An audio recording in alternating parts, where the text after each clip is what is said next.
విషుపై మాట అడిగారు. అమ్మాయికి అబ్బాయికి జీతం వస్తుంది, కానీ ఎంత జీతం ఆ కొడుకుకే తెలియదు. 2వ తారీఖు లోపల మొత్తం ఖర్చు అవ్వకపోతే మీ మీద వచ్చింది. జీతం 2వ తారీఖుకే ఖర్చు అయిపోతుందా? బానే ఉంది. మరి అబ్బాయికి సొంత ఇల్లు ఉందా? సొంత ఇల్లు లేదు, కానీ అద్దెల్లు ఉంది. అద్దెల్లు మాత్రం తన సొంత ఇల్లులా చూసుకుంది, అందులో డౌట్ లేదు. సొంత ఇల్లులా చూసుకుంది. సరే, ఇల్లు లేదు, కనీసం భూములు ఆస్తులు ఏమైనా ఉన్నాయా? అవి కూడా నిల్లేనా? జీతం 2వ రోజుండి 2వ తారీఖున ఖర్చు అయిపోతుంది. భూములు ఆస్తులు ఏమైనా ఉన్నాయా? వాటి వివరాలు చెప్పండి కొద్దిగా. గొడవేటి బేషుగ్గానే ఉన్నాయి. అయితే భూములు ఆస్తులు గూగుల్ మ్యాప్ లో కనిపిస్తాయి అంతే, మన కళ్ళకి కనిపించవు, ఎక్కడా కనిపించవు. గూగుల్ మ్యాప్ లో మాత్రం స్పష్టంగా కనిపిస్తాయండి భూములు ఆస్తులు. గూగుల్ మ్యాప్ లో కనిపిస్తాయా భూములు ఆస్తులు? మరి ఏ మాత్రం కట్నం కావాల్సి ఉంటుంది ఏంటి?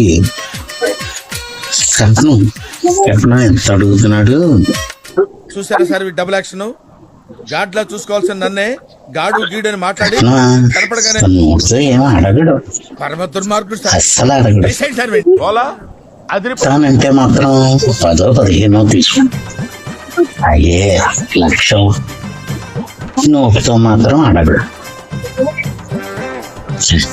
మాయా BTech MBA cooking YouTube channel కూడా ఉంది మా అమ్మాయి. యూట్యూబ్ చేస్తే అబ్బాయికి 2 ఛాన్సులు, ఒక అందమైన భార్య, 2 ఫ్రీ. ఛానల్ చేసిన ఎన్ని మిగిలిన తర్వాత మనవడే కదా తినాల్సింది. ఫ్రీ శుద్ధం ఉంది, డబ్బు ఏముందండి.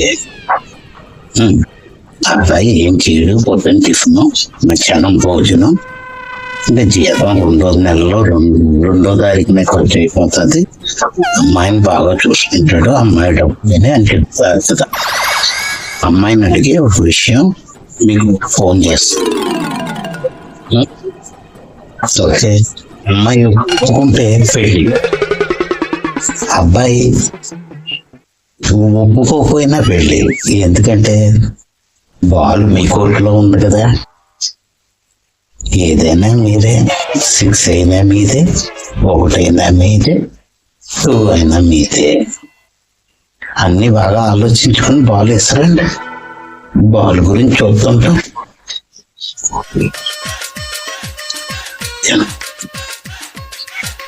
నేటి కాలంలో పెళ్ళిళ్ళు బ్రోకర్ల పరిస్థితులు ఇలా ఉన్నాయండి. చూసి ఆనంది.